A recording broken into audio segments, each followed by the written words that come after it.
Assalamualaikum warahmatullahi wabarakatuh. Jumpa lagi di channel Digital Aspal. Oke teman-teman, gue di sini mau sharing ya.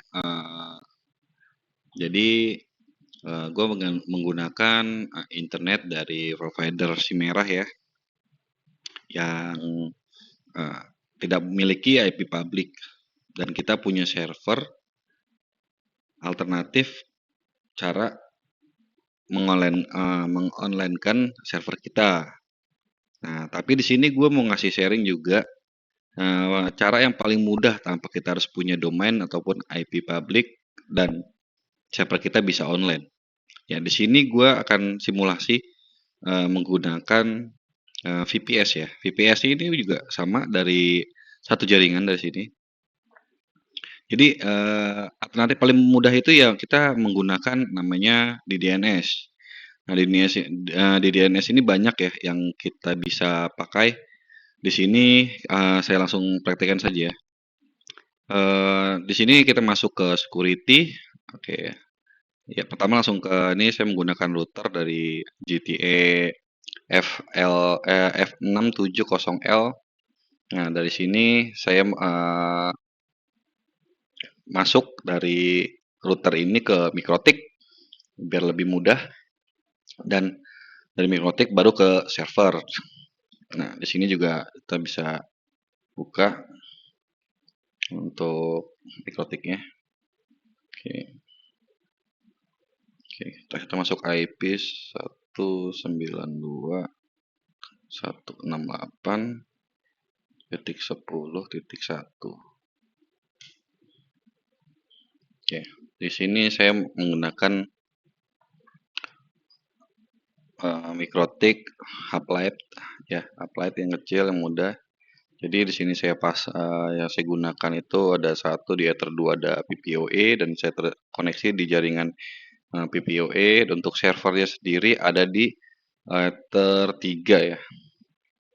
Kalau nggak salah Ether 3. Kita cek dulu di firewall.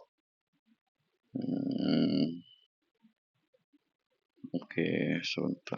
Bukan di firewall ya. Kita masuk langsung ke sini aja ke DHCP server, kita list. Nah, di sini ada di Ether 4 ya. Oh, ini yang lama. Kita hapus saja. Nah, di sini Ether 4 dan laptop ada PC saya juga connect di Ether 3. Nah, ini adalah VPS-nya ya.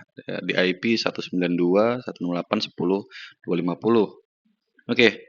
Gimana cara online kan server kita, mau itu website atau segala macam ataupun VPN tunneling. Di sini saya menggunakan VPS. Ini adalah VPS tunneling ya. Menggunakan script dari .tcat. Sini juga statusnya sudah online semua. Yang sini sudah saya modifikasi, yang tadi banyak error langsung dari dari source-nya. Oke, kita masuk. Kita nggak usah bahas ini ya. Jadi di sini saya cuma mau cek apakah benar dia sudah terkoneksi di internet. Oke, di sini saya bikin status ya. Status IP atau klien yang menggunakan service VPN ini. Oke, pertama kita langsung ke DMZ. Kalau di sini DMZ paling mudah. Kenapa?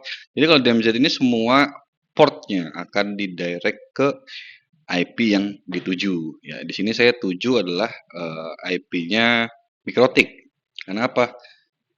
Karena kalau dari Mikrotik dia nggak bakal kebaca di router utama ya. Jadi di sini saya udah setting dulu ke di sini MAC address-nya dia menuju ke Mikrotik ya. Address Mikrotik sudah. Terus di sini, nah saya menggunakan provider, bukan provider, dari situs no IP. Kita di sini masukkan emailnya, username itu sebagai email dan passwordnya apa, dan hostname-nya saya sudah buat. Di sini adalah name vpsddns.net. Sudah kita apply, ini otomatis sudah masuk ke Mikrotik. Kita menggunakan domain ini secara gratis ya. domain ini dia akan masuk ke langsung Mikrotik. Bisa juga langsung ke VPS. Oke, karena di sini saya pakai simulasi yang menggunakan Mikrotik, jadi saya saya sudah setting bahwa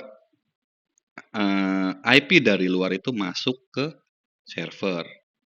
Oke, karena ini hanya untuk pembelajaran dan ini juga Mikrotiknya standar. Nah, di sini kita masuk di Ether 1 dari internet. Untuk actionnya kita masuk ke IP-nya VPS. Saya menggunakan IP VPS yang tadi kita lihat di Mikrotik, yaitu 10.250 untuk ekornya ya. Kita close. Nah, di sini sudah ada banyak ya IP-IP yang koneksi.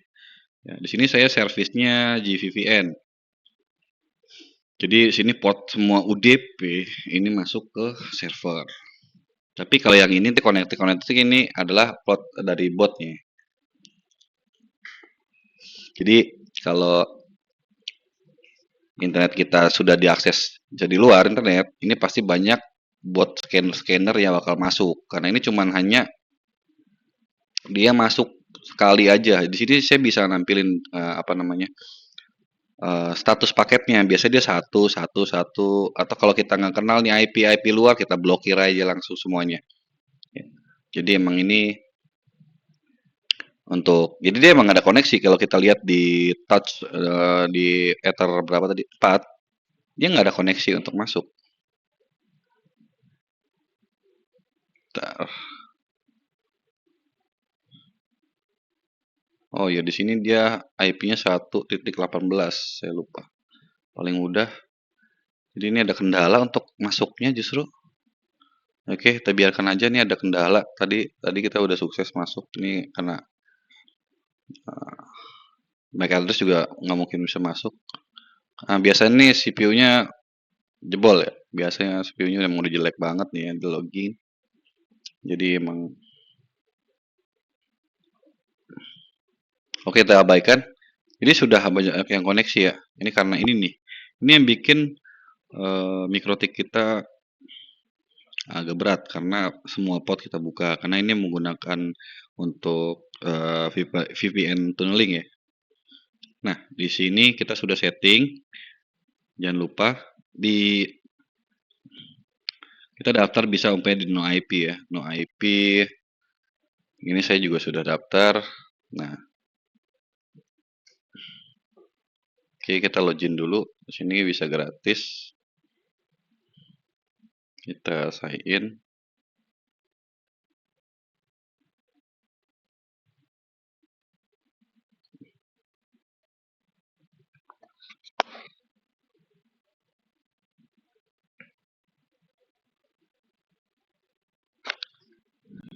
Kita sign in. Di sini saya udah masukin sesuai tadi namanya yang pertama kali kita buat ya. Jadi name vps.tns.net.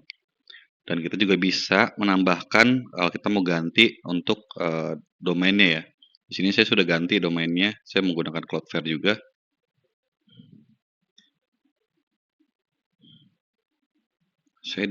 Saya direct ke domainnya DDNS.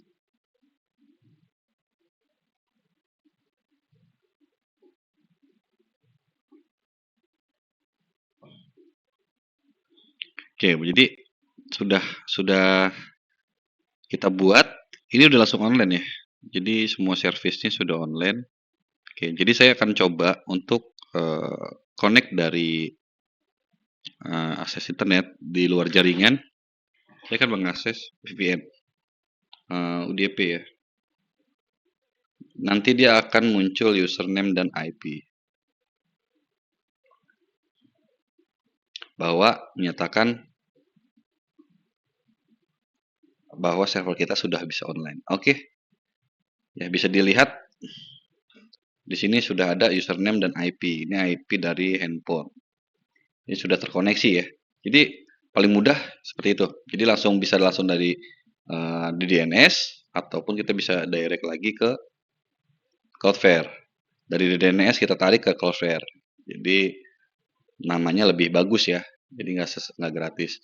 Oke, sekian dari saya. Jadi ini sudah bisa koneksi. Untuk user akun ini nanti bakal saya share-share di YouTube ya di apa namanya short, nanti akan saya share-share akun untuk tunneling. Jadi ya free ya, paling tapi ada batas waktunya ya. Mungkin ada paling lama seminggu lah saya pakai. Oke, sekian dari saya. Jangan lupa untuk subscribe dan komentar serta klik tanda lonceng agar dapat pemberitahuan terbaru. Terima kasih. Assalamualaikum warahmatullahi wabarakatuh.